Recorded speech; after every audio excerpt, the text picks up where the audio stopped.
5 minutes ago, I cheated on you with the waiter.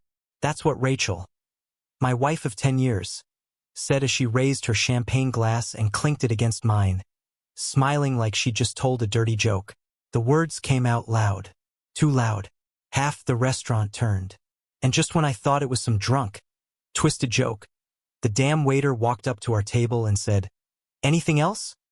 I stood up, calmly, pushing back my chair with a screech that cut through the smooth jazz playing overhead. My heart was dead quiet. My eyes locked on his. "Yeah," I said, "your insurance number." And I lunged. Fists. Screams. Rachel yelling my name like I was the one who destroyed something. Plates crashing. Security grabbing my arms. And me still trying to wrap my head around how I ended up here, on my birthday in my best suit, bleeding from the lip, staring at the man who touched my wife in a damn restaurant bathroom while I was waiting at the table. But let's rewind. 3 hours earlier, everything was perfect, or at least I thought it was. We had reservations at Marlowe's, this upscale rooftop place with a view of the city lights and just enough pretension to make you feel like you made it. Rachel looked stunning. Red satin dress, smoky eyes, that walk she used when she wanted people to stare. And they did. Especially that waiter. I noticed the way he lingered by our table. Too friendly. Too familiar. At one point, he brought a glass of Prosecco she didn't order and whispered something in her ear. She laughed. She actually laughed. Then she started acting different. Loose. Reckless. Her hand was on my thigh one moment, and the next, she was glancing over her shoulder like I wasn't even there. And I kept ignoring it. Why? Because I trusted her. Because for 10 years I believed we were building something. Because I thought we were on the same team. Until she raised that glass. 5 minutes ago, I cheated on you with the waiter. And the sick part? She looked proud of it. Like it was some kind of statement. Like humiliating me in public was something she planned. Maybe it was. I think back now, how she insisted on this place, how she kept checking her phone all day, how she rushed through dinner like she was waiting for a damn cue. It all makes sense in hindsight. They dragged me outside. Rachel followed slowly, heels clicking on the pavement like she had all the time in the world. "Are you insane?" she hissed once the door shut behind us. "You could have gone to jail for that." I turned to her, still trembling with fury. "You cheated on me during dinner, Rachel." She lit a cigarette with a shaky hand. "It was just touching. Not like you haven't ignored me for months." I blinked. That's what she was going with? "This is what you do when you feel ignored?" I said. "You crawl into the arms of some waiter like a goddamn discount soap opera?" She looked me straight in the eye and said something I'll never forget.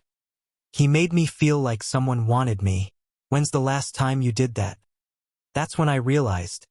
This wasn't an accident. This wasn't a mistake. It was war. And she fired the first shot. We drove home in silence. No jazz. No small talk. Just the sound of tires against asphalt and the occasional flick of Rachel's cigarette tapping ash out the window like nothing happened. She sat like a statue, legs crossed, lips tight, completely unfazed. I don't know what I expected. Guilt? Shame? A tear, maybe? But she wasn't sorry. She was cold, calculated, like someone who had already planned what to say, what to feel, and what to destroy. My hands were still trembling on the steering wheel. Not from fear, from rage barely bottled. I kept replaying her words in my head. He made me feel wanted. What about me? What about the nights I stayed up editing her presentations? The dinners I cooked when she worked late? The anniversary she forgot last year, and I still brought flowers? I glanced at her, and for a second, I swear, I didn't even recognize the woman sitting next to me. She spoke first. "So what now? You gonna cry? Move out? Hit me again in your head?" Her voice was low, mocking, like she was daring me to break.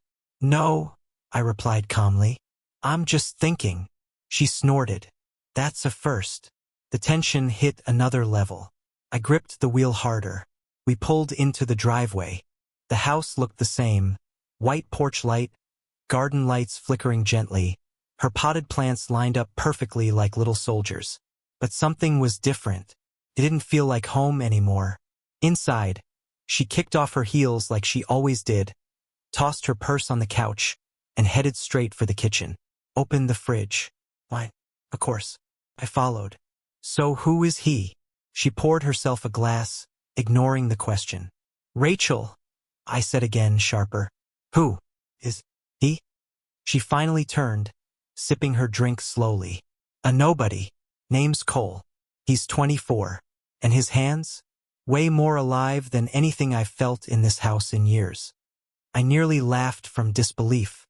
You're comparing our marriage to a 5-minute grope in a restaurant bathroom? She shrugged. At least it felt real. That word again, real. Like everything I gave her was fake. Like the years meant nothing.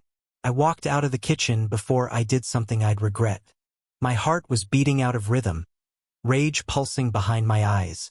I locked myself in the guest room, sat on the edge of the bed, and stared at the wall like it had answers. That night I didn't sleep. I listened. I listened to her walking around barefoot upstairs like it was just another night. I heard the TV come on, some late-night trashy comedy show she loved. I heard her laugh. After detonating our marriage, she was laughing. Around 3 a.m. I went to the bathroom and noticed something strange. Her phone, left carelessly on the counter. Unlocked. That never happened. I know what you're thinking. I had no right to look. But she crossed that line at dinner. So I picked it up. And that's when I found them. Photos, messages, voice notes. Not just from Cole. There were 3 other names. Marcus, Dean, Tyler. Some of them dated back 6 months. Some of the messages were recent. One even said, "Tonight's the night. You better make it memorable, waiter boy." She planned it. The dress, the dinner, the location. It wasn't spontaneous, it was a stage. And I was the fool sitting front row. I set the phone down slowly. My reflection in the mirror looked back at me like a stranger. Eyes bloodshot, face pale. That's when I knew. This wasn't about one mistake. This was war. And I just got drafted into it without a weapon. Tomorrow I'd confront her. But tonight, I let the betrayal sink in. And it hurt worse than anything I'd ever known. Morning hit like a slap. Sunlight bled through the blinds. Too bright, too aggressive. I hadn't slept a minute. My mind was on a loop. Rachel's smirk, the waiter's smug face, the messages from the other men. All of it playing like a twisted movie I couldn't shut off. I walked into the kitchen. She was already there, wearing a silk robe and scrolling through her phone like nothing happened. She didn't even look up. "Sleep well?" she asked, voice laced with venomous calm. I stared at her for a moment. "Tell me about Marcus." Her thumb paused on the screen, then casually flicked again. "Which one's that? You've got that many?" I snapped. She looked up, eyebrows raised. "Relax. He was months ago, before Tyler, and way before your little freak out last night." Something in me cracked right then. Not like glass, more like ice. Slow, quiet. I didn't yell. I didn't throw anything. I just pulled out a chair and sat across from her. "I saw the messages, Rachel." She blinked once. No panic. No guilt. Just mild irritation like I'd forgotten to take out the trash again. "You went through my phone?" she said flatly. "You cheated on me." I shot back. "With at least 4 guys. And that's just the ones who left receipts." Rachel leaned back, swirling her coffee. "I don't remember us agreeing to monogamy forever." I actually laughed. A bitter, hollow thing that scraped the back of my throat. "That's called marriage, Rachel." She stood up slowly, walked to the sink, and rinsed her mug like this was a conversation about buying the wrong brand of cereal. "You're acting like a victim." I stood now too. "I am the victim. You humiliated me. In public. You planned it. You enjoyed it." She turned, arms crossed, that same toxic smirk curling her lips. "You want the truth? Fine. I got bored. You work late. You don't touch me anymore. You're predictable. Paycheck. A background character in your own marriage. I needed to feel alive again." "Alive? And the way to do that was to screw a waiter during dinner?" I asked. My voice was shaking, but not from fear. From heartbreak turning into something darker. I could have done it behind your back like before, she said with a shrug. Thought I'd give you a little reality check this time. This time. So she wanted me to hurt. She needed it. I stared at her, really stared. At the woman I once thought I'd grow old with. And all I saw now was someone broken. Someone cruel enough to weaponize love for attention. You're sick, I said, voice low. She stepped forward, closing the gap between us. No, Mason. I'm awake. You're the one who's been sleepwalking through this marriage. Maybe it's time someone shook you. And then, like some twisted punctuation mark to end her speech, she kissed me. Just like that. As if chaos could be erased by lips and perfume. I didn't kiss back. I stood frozen. Because in that moment, I realized this wasn't love anymore. It was war, and she was playing games I never signed up for. I stepped back. We're done. Her eyes flickered, something between shock and mockery. You don't mean that. I do, I said. And you know what? You're right. You woke me up. But not in the way you think. She crossed her arms, cold again. You going to cry now? Move in with your sister? Write a blog? No, I said quietly, turning toward the hallway. I'm going to burn this to the ground with receipts. She laughed behind me, but there was tension in it now. She knew I meant it, and for the first time she looked afraid. I didn't pack a bag. I packed evidence. Every message, every photo, every voicemail. I backed it all up. I sat in my office like I was building a case, not ending a marriage. Flash drives, screenshots, cloud folders. Her secrets, once scattered in whispers, now sat neatly labeled in a folder titled, Goodbye, Rachel. I wasn't going to scream. I wasn't going to beg. I was going to burn everything she thought she controlled. That afternoon, I went to see a divorce attorney, Carla Benson. Sharp, ruthless, and exactly the kind of person I needed in my corner. I handed her the flash drive like it was a loaded weapon.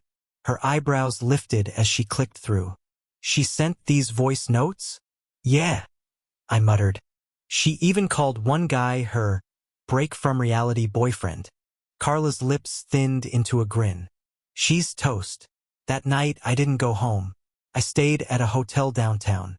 Small, quiet, place where no one knew my name.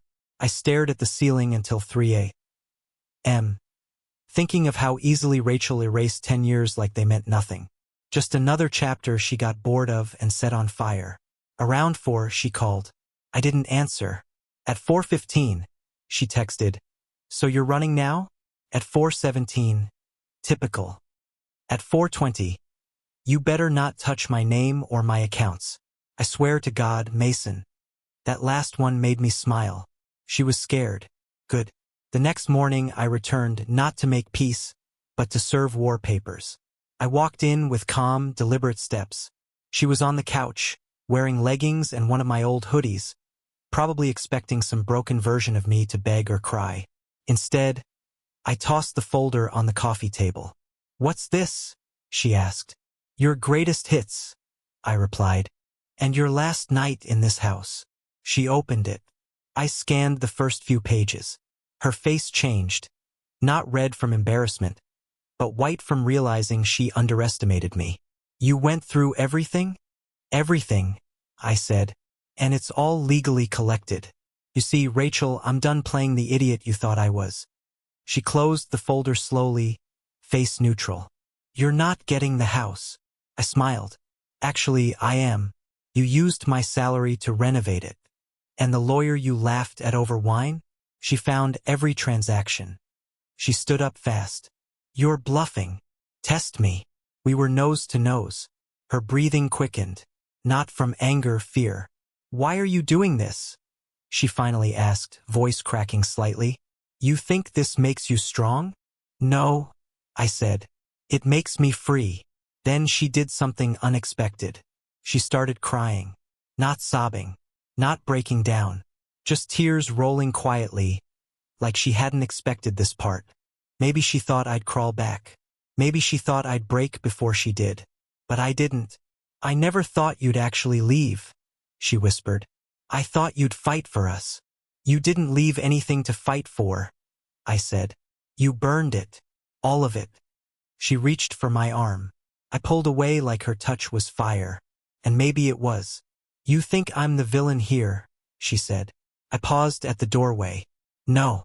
I think you're exactly what you wanted to be, dangerous, selfish, and finally caught. As I stepped out, I heard her whisper one last thing. Don't come back. I didn't respond, because I wouldn't. She had already made sure of that. 3 days passed. 3 days of quiet rooms and loud thoughts.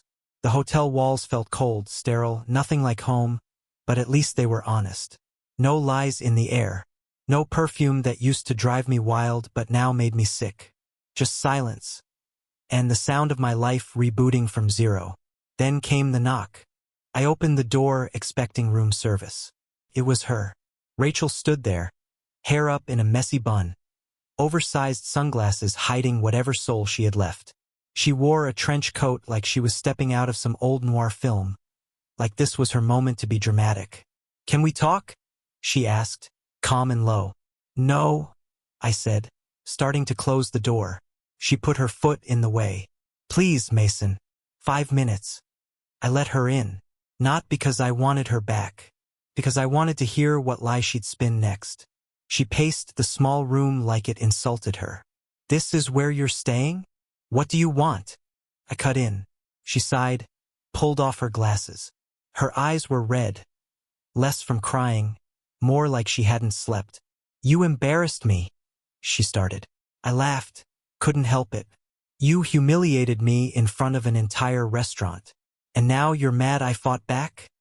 I made a mistake, she said. You made several, repeatedly, and you planned them. Rachel turned to me, arms crossed, voice rising. You think you're a saint? You think you're innocent in this? You withdrew, Mason. You stopped touching me, stopped noticing me. I felt invisible. I shook my head slowly. So instead of talking to me, UF **** ed for guys behind my back? She flinched, not at the word, but at the truth. There was silence. Then she changed tactics. You're really gonna drag this through court? Make me the bad guy? She asked. What does that get you? Peace, I said. She stepped closer. You're not built for revenge. You're built for forgiveness. I know you. No, I said. You knew who I used to be, before you killed him. That hit her. I saw it, but it didn't stop her from trying one more move. I'm pregnant. The room fell silent. My body froze. I'm 3 weeks late, she said, voice soft now. I haven't taken a test yet, but I know. I stared at her, my chest hollow. Whose is it? I asked, barely breathing. She didn't answer. Her eyes dropped, and that was enough. Get out, I whispered. Mason, get up. She stood there a moment longer, like she was waiting for me to fold, like her old tricks still worked. But when she saw I didn't move, didn't even blink, she turned and walked out. This time I didn't watch her leave. I sat down, heart racing, the weight of her last bomb still hanging in the air. Was she lying? Was she actually pregnant? Was it mine? None of it mattered. Because even if it was my child, I couldn't stay connected to her. Not after this. That night, I emailed Carla, my attorney, told her to accelerate everything. Freeze joint accounts. Lock down assets. Push the court date up if possible. Rachel had declared war. Now I was finishing it. And this time, no part of me was looking back. The pregnancy bomb changed everything, but not the way Rachel thought it would. She expected me to panic, to hesitate, maybe even to come crawling back for the sake of a child. Instead, it fueled something darker in me. A hunger for clarity, for justice, for truth. The next morning, I booked a private paternity investigator. Cost me more than a new car, but I didn't care. I needed the truth, not just about the baby, but about everything. Every man, every betrayal, every filthy corner of her double life. 2 days later, the PI delivered. She wasn't just sleeping around. She was building lives with other men.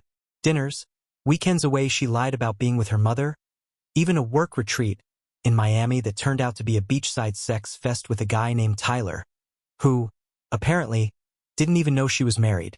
Photos, hotel receipts, GPS logs, social media posts with her tagged under a fake name, Ray Lynn, like some cheap alter ego from a trashy TV show.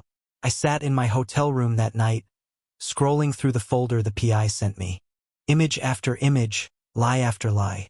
Rachel smiling in selfies with different men, holding hands in restaurants, laying poolside with her arms around a guy who looked like he belonged in a boy band. And the worst part? She looked happy, genuinely, like she had shed her skin and become someone else. Someone lighter, more free. I wasn't even a shadow in her new world. The next morning, she called again. I answered this time. Hello. She jumped right in. So I took a test. I'm not pregnant. There it was. The lie evaporated just like I knew it would. I didn't say a word. I don't know why I said it. I was scared, she continued. I thought maybe it would snap you out of this insane revenge trip. But it made it worse, didn't it? I let the silence punish her. I didn't want to lose you like this, Mason, she whispered. You lost me a long time ago, Rachel, I said. The night you opened your legs for a waiter during my birthday dinner, to be exact. Her breath hitched on the other end. I'm going public with everything, I said coldly. Your family, your friends, your job. Everyone will know who you are. You wouldn't, she snapped. I already have legal clearance. Carla's prepping the petition. Irreconcilable differences doesn't even scratch the surface. You're destroying me. No, I said. You destroyed yourself. I'm just giving you the mirror. She hung up. Later that day, I met with Carla again. She smiled as I handed over the new evidence. This is going to bury her, she said. Good. That evening, I posted something simple on Facebook. After 10 years of loyalty, I was rewarded with betrayal. To those who knew and said nothing, you're complicit. To those who stood by me, thank you. The truth is coming. No names, no venom, just a lit fuse. The messages started flooding in. Old friends, co-workers, even Rachel's cousin. Turns out, everybody suspected something. Some even knew. But no one told me. I'd never felt so humiliated. But now I felt in control. Rachel wanted a game. I gave her a reckoning. And it was only just beginning. By the end of the week, Rachel's kingdom started to crumble. She messaged me again, this time with panic bleeding through every word. You need to take that post down. My boss saw it. They're asking questions. You're ruining my life. I didn't reply. Let it burn. Let the image of her carefully crafted, perfect life dissolve in the same acid she poured over mine. The woman who mocked me, belittled me, cheated without shame. Now she was choking on the smoke of her own fire. Felt good. Too good. I know revenge is supposed to be empty, but for once, I felt something close to peace. Not joy, not triumph, but clarity. Cold, sharp, and clean. The real blow came 3 days later. Carla called. She's getting served tomorrow. I nodded. Make sure it's loud. We timed it perfectly, during her lunch break at her favorite cafe, the same one where she used to meet one of her lovers. I didn't go myself, but I got a photo. Rachel sitting outside with her overpriced latte, sunglasses on, scrolling her phone. When the server handed her the envelope, her face twisted mid-sip, mouth still open, hand shaking. That photo, I saved it, not out of spite, but as proof. Proof that karma does exist. You just have to be patient enough to watch her walk in wearing heels and pretending she's better than you. Hours later, she showed up at my hotel again. Banged on the door like a cop. Mason, open the damn door. I didn't move. More banging. I know you're in there. You coward. I almost laughed. Coward? I was the one who stayed loyal, who stayed quiet, who tried to fix what was broken while she was out screwing strangers like it was therapy. After 15 minutes, the banging stopped. But she left a note, slid under the door. If you do this, I swear I will make you regret it. I will ruin you right back. There it was. Her final card. Threats. No apology. No remorse. Just ego and venom. I didn't answer, but I made sure to forward that note to Carla. because now we had proof of harassment. The next day, I visited her mother. Not out of revenge. Just to make sure the truth got to the people who deserved to know. Her mom, Linda, always liked me. She cried when we got married. Sent us soup when I got sick. A good woman. She opened the door, eyes tired. "I know why you're here," she said before I could even speak. "I didn't want you to hear it from Facebook." Linda sighed, "Let me in." Rachel told me some version, but I never believed her anymore. I handed her the folder. She didn't cry. She just nodded slowly as she flipped through it. "I'm sorry," she said quietly. "This isn't your fault. I don't know what she's become." "She made her choices," I said. "Now she gets to live with them." Linda put the folder down and took my hand. "Whatever happens, you'll rise. You're not the broken one." I left that house feeling lighter. For the first time in weeks, someone saw me, not just the wreckage. Rachel could lie, spin, scream, but now the world had the truth. And that truth had power. My next move? Finish this. Finalize the divorce. Reclaim what was mine. And start rebuilding without her shadow hanging over my future. Rachel thought she'd turn me into a victim. She didn't realize she'd created a survivor. The court date came quicker than expected. Rachel showed up in all black, like she was attending a funeral, maybe ours, or maybe her own, because everything she built on lies was about to be buried. She sat across from me in the courtroom, arms folded, chin lifted like she still had some pride left to cling to, but her eyes, they flickered. Fear? Regret? Who knows? Carla, my attorney, didn't flinch once. She laid out everything. Calm, precise, lethal. A decade of devotion on my side. Months of betrayal on hers. The evidence spoke louder than either of us ever could. Rachel tried to twist the narrative, claimed emotional neglect, lack of intimacy, the usual performance. But the texts, the photos, the timing, it all told a different story. One where she was the author and the villain. The judge didn't need long. I got the house. She kept her car. We split, nothing else. She asked to speak to me outside when it ended. For closure, she said. I agreed, out of curiosity more than compassion. She stood by the courthouse steps, arms wrapped around herself like the cold was finally getting to her. "I didn't think you'd go this far," she whispered. "You didn't think I'd finally wake up." She looked down. "I wasn't always like this." I didn't reply. I just waited. She sighed. "You were safe, but I wanted fire." Stupid, right? I raised an eyebrow. "So you burned the whole damn forest down?" Her eyes welled up, but I didn't feel sorry. Not anymore. "Was any of it real, Rachel?" I asked. She hesitated. "In the beginning, yeah. But somewhere along the way I stopped being your person and started being your routine." "Then you should have left," I said. "Instead, you turned me into your punchline." I was angry, lonely. "So you turned into someone unrecognizable." She reached into her bag, pulled out a small photo. Us from our honeymoon. Before things got complicated. Before masks, lies, and midnight affairs. "I used to love this version of us," she said, holding it out. I didn't take it. "That version died the night you whispered in my ear that you cheated, and smiled while doing it." She nodded. "I deserve that." "Yes," I said. "You do." And with that, I turned and walked away. No last hug. No tearful goodbye. No looking back. That chapter was closed. And for the first time in years, I felt light. 2 months passed. The house was quiet, peaceful. I got rid of the bed we shared. Painted the walls. Even got a dog, Rocky, a rescue with the same trust issues I had. I started seeing a therapist.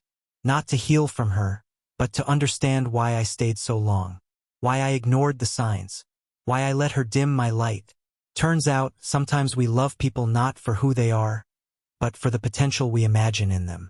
And sometimes, that potential was never real to begin with. I also reconnected with people I'd pushed away. Friends, family, myself. One night, I sat on the back porch with a drink, Rocky at my feet, staring at the sky. No phone, no chaos, just quiet. and I smiled. Not because I'd won, but because I survived. If I could leave a message for any man out there reading this, it'd be this: never let someone make you feel small in the name of love. Never stay where respect is dead. And when someone shows you who they really are, believe them the first time, because peace is worth more than pretending. And starting over isn't the end, it's the beginning.